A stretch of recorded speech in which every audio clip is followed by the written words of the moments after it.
This is one of my favorite places. It's the harbor, and I'm climbing up to the Cub Wall right now.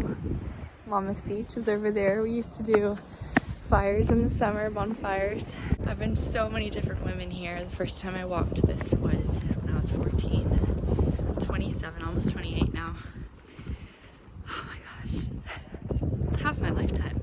It's half my lifetime. It's just beautiful.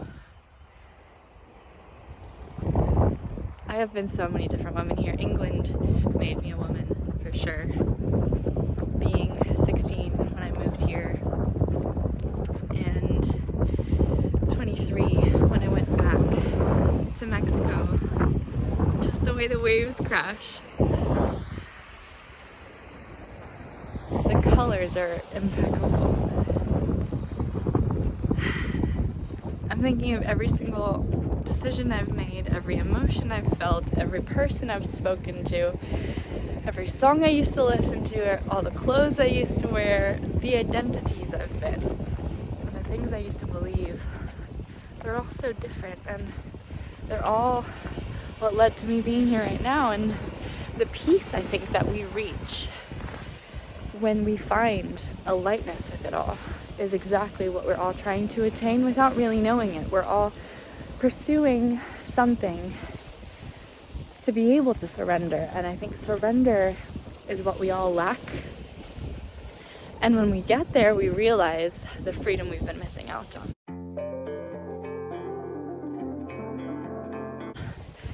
But we don't know how to, because we need a space in which we can. That's the container of the masculine versus the feminine. The masculine holds, it's the environment that you're in that allows you to rest in it, which is the being of the feminine. And when you can reach that point in your life where you feel, for me, it's sunny every single day in Mexico. I can rest here. I can be okay. I can lay my head down. I can breathe deeper. And you start to slow down, and you start to realize that you can expand, and it's okay to test your boundaries and your limits and your capacities. And if I'd stayed here, if I'd been stuck in the COVID winter lockdown for another year in 2021, I never would have been able to change as much as I have.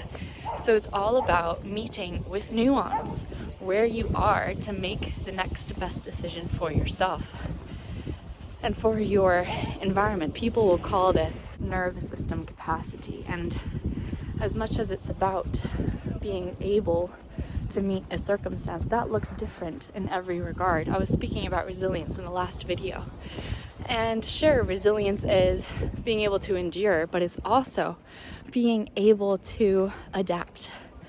And you have to have the best of both in order to remain feminine. If I'm talking about femininity here, I'm at the end of the cove. It's so beautiful. In order to remain a solid woman and a flexible woman, you need both. You need to be resilient in regards to your character and how you're showing up in your capacity. So in order to surrender, you have to keep meeting what's being asked of you. Sometimes nervous system regulation looks like running away, fight or flight. Sometimes it looks like flight. Sometimes it looks like fight. Sometimes it's simply deciding that you're not going to respond, because silence is key. If, for example, someone's testing your anger or testing your maturity, sometimes silence will get you further, because that person's able to pick up on the subtlety of the energy that's being exchanged, and they'll realize like you're better off because you're recognizing it and you're not being pulled down to their level. So resilience and surrender and femininity, it's all mixed in together.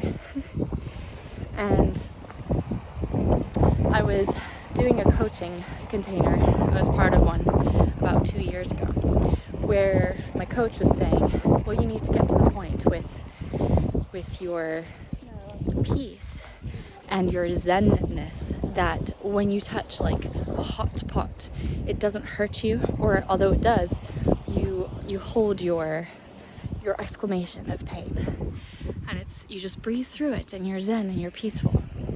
And how real is that? How true is it that you are a peaceful person if you're holding back the true emotion? I think it's much more real and it's much more true that if you stub your toe, you say, oh, like that really hurt. And then you get it out and it's real. And there's this beautiful movie called Blue Jay in which the main character, the woman, she talks about, I'm so jealous of toddlers because they get to just scream and cry when they're upset, and I don't know when we lost that. I don't know when we lost the capacity to just exclaim how we feel. And yes, there's a degree of immaturity to just doing that, but there's also a degree of surrender to being able to do that and to knowing that your environment and the people you surround yourself with will understand and can hold you in your experience, but also in your there's a word for it. It starts with an EX, but I can't think of it right now. How authentic can you be to your true feeling? Because what I'm coming to with all of this is that German New Medicine talks about conflict being the main reason, the root cause of any symptom ever being expressed. And I'm going to start talking to you guys more about German New Medicine and vitality, because virtue is important, yes, but it comes from a capacity to meet your emotion, and that is the third part of a conflict. So it takes three things to have a conflict. It takes surprise, so you're surprised by something when it happens, but at the same time it has to be something that is specific. It's specifically that one thing that it may not be something obvious. Someone else might say, oh, because she got hurt in this way, that really must have shocked her and created a conflict. But it might be the perception that happened later that was the true conflict. So that's something to think about, is, was it the initial obvious shock, or was it the more subtle one? Not only is it specific and surprising, but it also has to be solo, so emotionally isolative. So if you're isolated in your emotion, you are burying a feeling. You're sweeping something under the rug that you think you're too ashamed about, or you feel guilty about, that you cannot express. That's the word that I was thinking about earlier. Expression. Are you expressing how you're feeling? If you're not giving words to what you're going through, if you're not giving words to what you're feeling, you are burying that, and your body is holding it. I've spoken previously about you being a river versus a pond. Are you letting things flow through you? Because that's what they're meant to do. There's actually science that shows that cortisol levels are released through tears. Cortisol isn't released through crying. And how good are you going to be at allowing yourself to be in a solid environment, being able to rest and surrender because you're capable of expressing? So I hope this is all being picked up and the wind's not too much, but I just needed to share with you how I'm feeling, how I feel that I've changed, how my perspective is more resilient than ever because of German New Medicine. And do you allow yourself to just share how you're feeling, or are you living under layers and layers of shame? The way that I think that I was most of my life, up until about 2 years ago.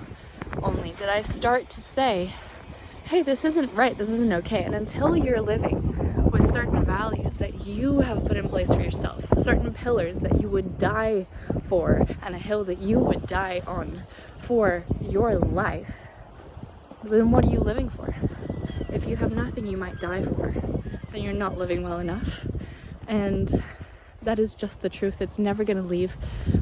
I have sought the truth with every ounce of my being for as long as I can remember, and I'm so glad to be at a point that I know that it's dangerous to live. It is the closest to survival I've ever been, and we all always are. And if you're not believing that you depend and are in an interdependent web with the people around you in society, if you're not aware of how you can impact the people around you, if you're not aware of how important it is to get to the heart of the matter with things rather than just cover them over with social niceties, then you are living under an illusion, a deception, and in too much facade, and it's not serving anybody. Live as biologically as you possibly can. This is why I talk about femininity and virtue and straying away from vice as much as possible. But what's important is that you acknowledge the difference between tests and temptations. God is the ultimate masculine container. He will hold you in your surrender for as long as you stay within the boundaries of what you believe to be true. If you allow people to pull you out of that, then you enter the ground of temptation, which is the devil's, and it's so easy to slide once you get there. So be aware of what's being asked of you in life, and be aware of how capable and powerful you are to shift your environment according to how you speak and how you act. That all has to do with alignment. You can look at my video on confidence to know more about that. But yeah, you can work with me. In May, I'm going to be opening spaces for German New Medicine conversations and Vitality a lot more. Until then, you can apply for Virtue conversations in the link down below. I'm only working with a few women right now, but I look forward to meeting you all. I'm so excited to delve deeper into this work with you and open up your heart more and get you more close to the truth, because this world truly needs it. I'm going to go visit my grandmother's grave soon with my mom as well. It's actually Mother's Day on Sunday here, so I'm so excited to go, and I'll show you her grave, because we've got harden not your hearts, love and serve each other engraved on it. So sending love to you all.